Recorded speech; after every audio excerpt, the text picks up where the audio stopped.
Life began with waking up and loving my mother's face. Life began with waking up and loving my mother's face.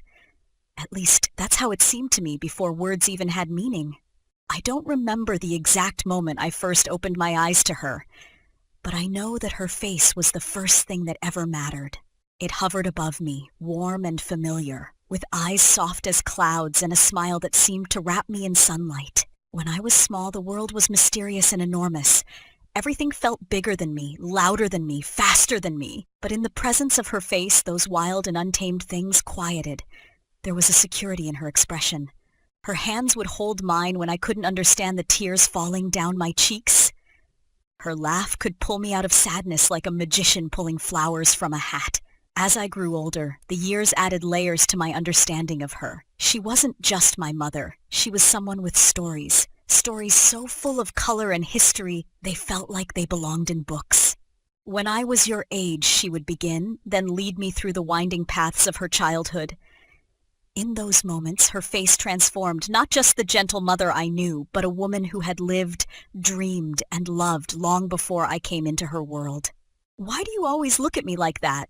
I asked her once, curious about the way her eyes glowed when she looked at me. She smiled, her gaze crinkling at the edges like paper softened over time.